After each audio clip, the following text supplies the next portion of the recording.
La dirigente indígena Cecilia Velázquez y miembro de Pachakutik se pronunció sobre la situación del asambleísta Peter Calo, denunciado por una presunta violación contra una joven de 19 años. Velázquez dijo que está en manos de la justicia y será la justicia quien haga el debido proceso. Previamente, este partido emitió un comunicado indicando que el legislador ya no pertenecía a sus filas y exigiendo que se realicen las investigaciones necesarias. Este 27 de abril pasado, el juez no acogió el pedido de Fiscalía de prisión preventiva y dichas medidas sustitutivas de prohibición de salida del país, presentación 2 veces por semana y uso de dispositivos de vigilancia electrónica. El miércoles 26 de abril hubo una jornada acalorada en la Asamblea Nacional. Los titulares de las carteras de Educación Superior y Energía y Minas tuvieron enfrentamientos con otros invitados de las comisiones legislativas, donde comparecieron. Lo mismo ocurrió entre parlamentarios. Los enfrentamientos comenzaron temprano en la Comisión de Fiscalización. En esa sesión se recibían los alegatos de defensa y de acusación en el juicio político contra el presidente Guillermo Lasso. Los argumentos de cada parte se expusieron con normalidad.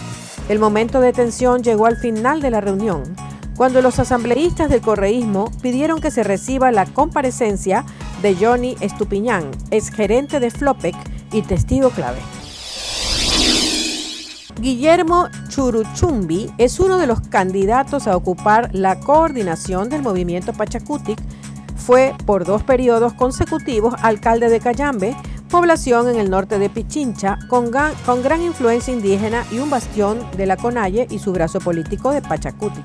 El exalcalde, de la mano del titular de la CONAIE, Leonidas Issa, busca ahora la coordinación nacional de Pachakutik, pero su carrera política le lleva a enfrentar una investigación en la Fiscalía por concusión, es decir, por haber cobrado porcentajes de los sueldos de funcionarios durante su alcaldía.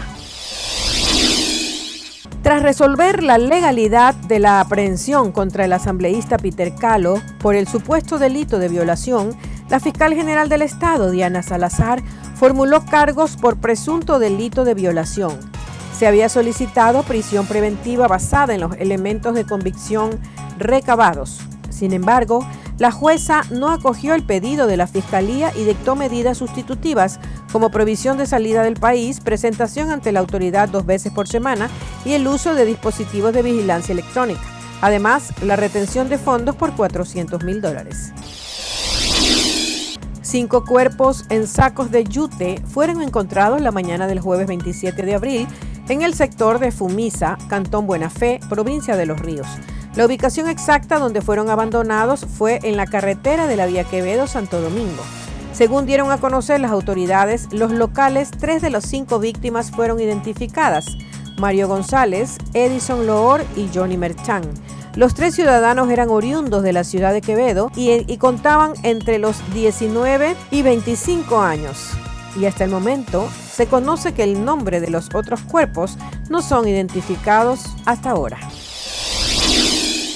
Los dueños de lo ajeno están imparables. Cámaras de seguridad registran el momento en que un grupo de delincuentes intentaron asaltar una urbanización ubicada en Calderón Norte de Quito. Se observa como uno de los antisociales entra forcejeando la entrada principal que alberga a los departamentos. Luego de varios segundos donde presiona la puerta de metal, la abre e ingresa un sujeto y una mujer vestidos con ropa oscura. La mujer se detiene en una esquina donde empieza a vigilar que nadie venga. Luego hace varias señas a sus cómplices. Según la Policía Nacional, la ciudadana manabita fue secuestrada en Quevedo bajo engaños. Viajó hasta esta ciudad de la provincia de Los Ríos para hacer la compra de un automóvil. Sin embargo, varios sujetos la retuvieron por días en contra de su voluntad. La ciudadana había ahorrado un montón de dinero para adquirir un automotor de segunda mano, pero lo que encontró fue una opción en redes sociales. Una de estas opciones encontradas la convenció, por lo que las fotografías del vehículo se veían en buenas condiciones. Es así que decidió escribir al supuesto propietario del carro. El hecho había sucedido hace poco, en horas de la noche del jueves 27 de abril, en la cárcel de La Tacunga, ubicado en la cárcel de Cotopaxi. Según la cartera de Estado, se trataría de una persona privada de la libertad que estaba recluida en los pabellones de mínima seguridad del centro de privación. Hasta el cierre de este emisión, se desconoce sobre cómo, especialmente, fue que el reo burló la seguridad del centro penitenciario, ni tampoco el delito por el que pagaba su condena en la cárcel de La Tacunga. Un hombre intentó ingresar a una unidad de transporte público. El conductor lo impidió, lo que causó la ira del sujeto, quien disparó en reiteradas ocasiones. Esto ocurrió en Zavala, al norte de Quito. Las imágenes se hicieron virales y alarmaron a los vecinos. El delincuente descarga la ráfaga de disparos contra el parabrisas del bus. El conductor salió ileso de este ataque armado. Más de 10 disparos descargó el hombre en el bus y afortunadamente el chofer salió ileso porque se puso a buen recaudo. El Consejo de Seguridad Pública y del Estado resolvió el jueves 27 de abril declarar al terrorismo como una amenaza que atenta contra los elementos estructurales del Estado y por consiguiente la seguridad integral. Esta y otras medidas buscan tomar frente ante la crisis de violencia que atraviesa el país y tienen al menos 8 bandas como responsables. Después de 4 horas de reunión, el COSEPE decidió declarar que la amenaza terrorista va a ser enfrentada de manera firme con la participación de todas las funciones e instituciones del Estado. El Cuerpo de Bomberos de Guayaquil informó que aproximadamente 100 bomberos y 25 vehículos atendieron un incendio registrado en una bodega ubicada en Avenida Carlos Julio Arosemena y Las Monjas. Junto a una unidad de materiales peligrosos, lograron controlar el flagelo que, por su intensidad, alertó a los moradores de este sector de la urbe porteña. En redes sociales, los bomberos indicaron que producto de este evento no se registraron personas heridas y los daños fueron únicamente materiales.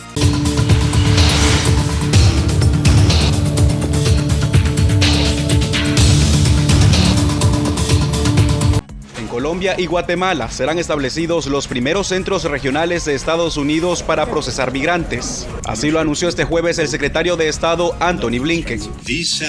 Estos centros mejorarán el acceso de las personas calificadas al procesamiento acelerado de reasentamiento de refugiados, la reunificación familiar y las vías laborales en Estados Unidos. También serán un punto para que sean referidos a las vías legales, así como para la protección humanitaria de los refugiados en otros países como Canadá y España.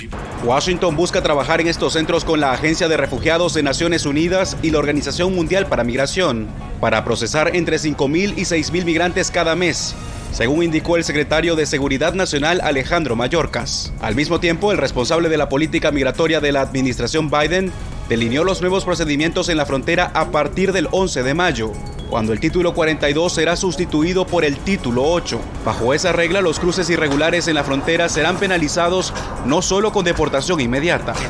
Una persona que es expulsada está sujeta a una prohibición de admisión a Estados Unidos por al menos 5 años y puede enfrentar un proceso penal por cualquier intento posterior de cruzar la frontera ilegalmente.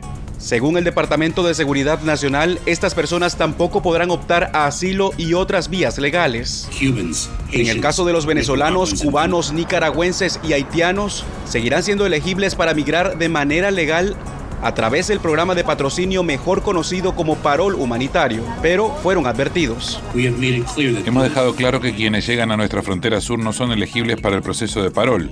Estamos anunciando hoy que la inegibilidad ahora se extenderá a las personas que viajen por mar y sean interceptadas tratando de llegar a nuestras fronteras marítimas. Autoridades federales y locales de Arizona denunciaron un aumento de adolescentes arrestados cuando transportaban migrantes desde la frontera, tras ser reclutados a través de las redes sociales. Cuando yo estaba mirando mi red social, yo noté que su historia sobresalió en Snapchat. Eso era algo entre las líneas. Si manejas en Arizona y estás buscando dinero, contáctame. Es básicamente como Uber, y yo estaba como, oh, está bien, me puedes enseñar, tengo carro, puedo manejar. John Madlin, jefe de la patrulla fronteriza en Tucson, dijo que la historia de estos jóvenes reclutados por los carteles a quienes les mintieron tiene mucho impacto. Ellos representan más de 2.500 jóvenes que han sido arrestados por tráfico humano en el sur de Arizona tan solo el año pasado.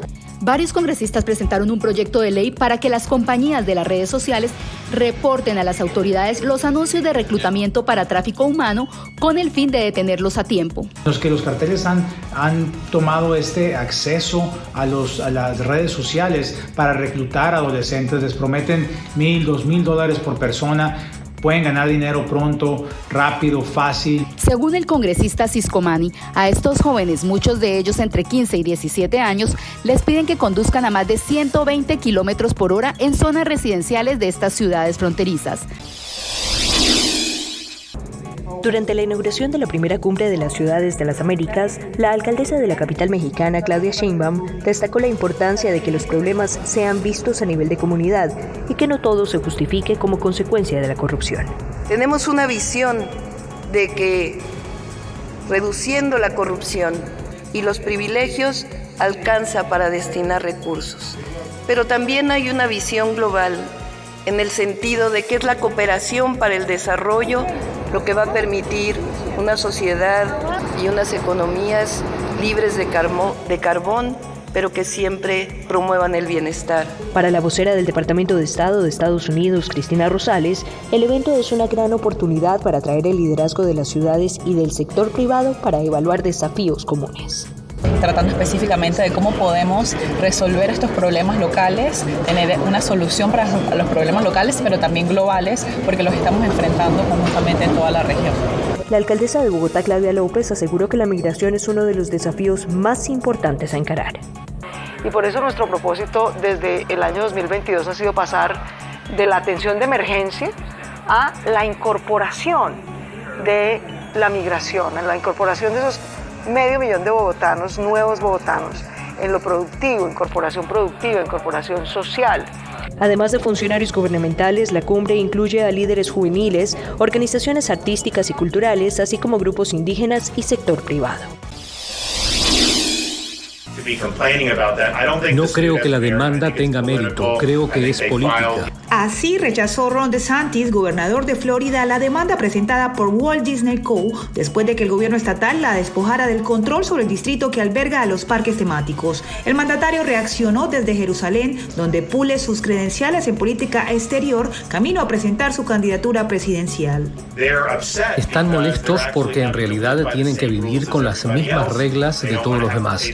No quieren tener que pagar los mismos impuestos que los demás y quieren poder controlar las cosas sin la supervisión adecuada.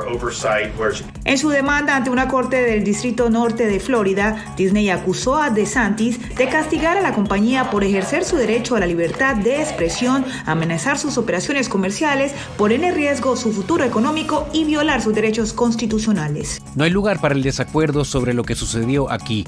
Disney expresó su opinión sobre legislación estatal y luego el Estado la sancionó por hacerlo. La demanda también alega que una junta de turismo recién formada y nombrada por DeSantis violó los derechos contractuales de la compañía y lo hizo sin una compensación justa o el debido proceso. Por el momento se ha convertido en una carrera de dos candidatos aquí y está DeSantis al margen, ya sabes, básicamente peleándose con Mickey Mouse. En términos del mundo de la alta política, eso es poca cosa en términos de las cosas más importantes que están en juego aquí. Juan Guaidó, considerado por 50 países como presidente interino de Venezuela hasta diciembre pasado, llegó esta semana a Estados Unidos tras ser expulsado de Colombia, cuyo gobierno afirma que él ingresó a esa nación de manera irregular. Guaidó dijo que su llegada a territorio estadounidense fue por intervención diplomática de Washington. Por lo cual, y gracias, solamente gracias a la intermediación del gobierno de los Estados Unidos, estoy aquí en los Estados Unidos con ustedes, preparando además una agenda de trabajo que inicia el martes en Washington, donde tendremos encuentros con los senadores. Guaidó no descarta volver a su país, donde asegura sufrir persecución y amenazas contra él y su familia. Afirma que teme por la repetición de un escenario similar al de Nicaragua, donde se encarceló a precandidatos presidenciales. Poder regresar a Venezuela significa seguridad, entonces, protección para la primaria, para los que van a ser candidatos, para los que somos candidatos en ese proceso. Eso es lo que implica este momento, porque como lo dije, no le vamos a entregar un rehén más a la dictadura de Maduro. También el dirigente destacó que sí está a favor del levantamiento progresivo de sanciones contra el gobierno de Nicolás Maduro, con condiciones establecidas a favor de la restitución de libertades civiles socavadas. Cronograma de elección libre y justo, que haya una primaria competitiva, que liberen presos políticos y podemos estar haciendo una lista larga. El presidente de la Asamblea Legislativa asegura que la iniciativa de invitar a youtubers y creadores de contenido a cubrir sesiones plenarias busca favorecer la libertad de expresión. El derecho a informarse y a informar no es potestad de unas empresas mediáticas. La verdadera libertad de expresión se construye del pueblo hacia el pueblo. Pero la presidenta de la Asociación de Periodistas de El Salvador, APES, opina que la medida es contradictoria y que su objetivo es amplificar la propaganda del gobierno en un año preelectoral, ya que muchos youtubers son afines al oficialismo. Hay una actitud bastante de doble moral e hipócrita desde el presidente del Congreso al decir que con los youtubers están generando libertad de expresión cuando realmente lo que hacen es masificar el discurso de propaganda y que por el caso de la prensa, en quienes son críticos o críticas, pues se les restringe el acceso y más bien a nivel legal se han hecho reformas para criminalizarlas. El anuncio del Congreso se dio luego de que varios medios de comunicación digitales lanzaran la iniciativa denominada El Filtro, en la que periodistas salvadoreños buscan identificar noticias falsas que se divulgan en redes sociales. Internet aguanta con todo. Hay noticias, información útil, verdades. Pero también hay mucha desinformación, contenido creado para confundir, engañar o incluso manipularnos. El Centro de Monitoreo de la APES ha denunciado en numerosas ocasiones ataques del gobierno a la prensa, amenazas y restricciones al ejercicio periodístico. Una decisión que cambia la tradición de la Iglesia Católica tomó el Papa Francisco al otorgarle derecho al voto a las mujeres durante el Sínodo, una reunión de los obispos de todo el planeta. En el pasado, a las mujeres se les permitía asistir a los sínodos, un organismo asesor papal, como auditoras, pero sin derecho al voto. La decisión permitirá que 5 religiosas voten por primera vez en la próxima reunión que se llevará a cabo en octubre. Las sanciones que la Unión Europea impuso a 3 jueces nicaragüenses han tensado las relaciones con el gobierno de Daniel Ortega, quien en respuesta negó el beneplácito al embajador que Bruselas nombró en Managua. Algunos eurodiputados han criticado esta postura. Ha sido una larga serie. Primero ha sido el nuncio, después la embajadora de Holanda, después el embajador de la Unión Europea y ahora la retirada del Placet, que es el visto bueno a un nuevo embajador por parte de la Unión Europea. En un comunicado, el gobierno de Managua justificó su decisión de negar el Placet o beneplácito por considerar que Europa se sigue entrometiendo en los asuntos internos del país centroamericano. La República de Nicaragua ha decidido suspender el Placet que había sido concedido al señor Fernando Pons como embajador de esa potencia avasalladora. Y más allá de las tensiones diplomáticas, al economista Enrique Sáenz le preocupa que las rupturas escalen al plano económico, pues Europa es el tercer socio comercial de Nicaragua y los proyectos de cooperación son significativos. Todos estos conflictos diplomáticos que va generando Ortega y que van profundizando el aislamiento de su régimen de la comunidad internacional encierran el riesgo de provocar o profundizar los perjuicios a la población nicaragüense. Nicaragua exportó a Europa casi $400 millones en mercancías. En los últimos meses, la prensa internacional ha hecho eco de la situación económica de Bolivia, la escasez de dólares, los informes de las calificadoras, la falta de transparencia y la incertidumbre de la población. Pero el gobierno del presidente Luis Arce niega una supuesta crisis y ve otros intereses. En un momento en el que la derecha nacional e internacional no cesa en sus intentos de desestabilizar a nuestro gobierno y a nuestra democracia, se busca generar incertidumbre y zozobra en la población. Analistas y publicaciones especializadas como The Economist apuntan no solo a una crisis, sino al quiebre del modelo económico, social y comunitario que fue calificado como exitoso y uno de los mayores logros del gobierno de izquierda. Estamos incuestionablemente en crisis y además estoy seguro de que esta crisis se va a extender y va a ser cada vez más intensa y que se va a traducir en un estancamiento inflacionario muy pronto en el país y que lamentablemente va a ser producto de la pérdida de confianza del público. El experto también asegura que no hay un mensaje unísono. En el golpe nos hemos quedado sin plata, hermanos. Nos estamos prestando créditos. El modelo económico se vio afectado por el crecimiento de las importaciones de combustibles, que en 2022 llegaron a ser de $4.200 millones, el 32% de las importaciones totales, mientras que las exportaciones de gas cayeron a $3.400 millones. De esta manera, Bolivia se convirtió en importador de hidrocarburos por primera vez en muchos años. La economía estadounidense creció a una tasa débil del 1,1% en el primer trimestre del año. La estimación publicada hoy por el Departamento de Comercio mostró que el Producto Interno Bruto de la nación, que es el indicador más amplio de la producción económica, se debilitó después de crecer un 3,2% de julio a septiembre y un 2,6% de octubre a diciembre del 2022. El índice mantiene latente el temor de una recesión, pues economistas esperaban que creciera un 1,9%. Por años se pensó que los llamados millennials perseguían prioridades distintas a adquirir vivienda. Sin embargo, la mayoría de ese grupo demográfico ya tiene vivienda propia, según la firma de análisis inmobiliario Rent Café. Algunos expertos atribuyen el cambio de prioridades a la presión familiar, especialmente entre los hispanos.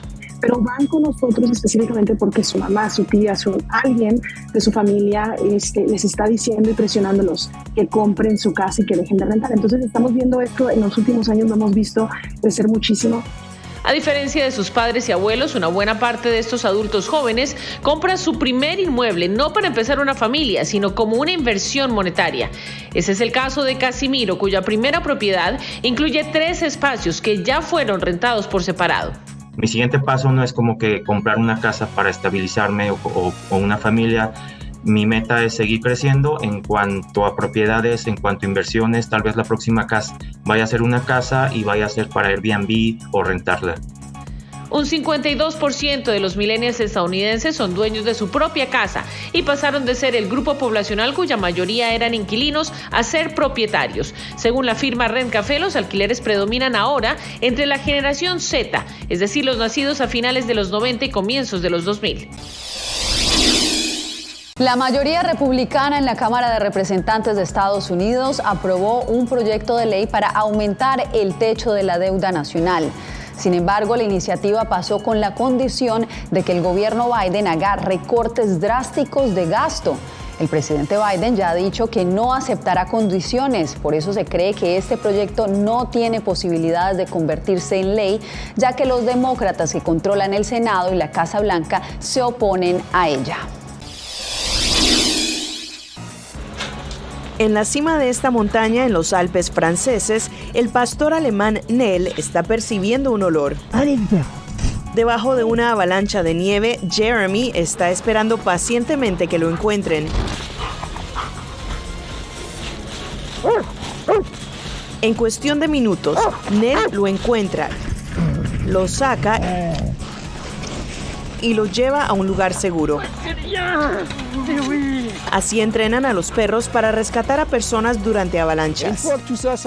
Durante meses, el objetivo es hacer un hueco cerrado y fuera del alcance de la vista, siempre con su amo. Si funciona, lo continuaremos haciendo durante un año.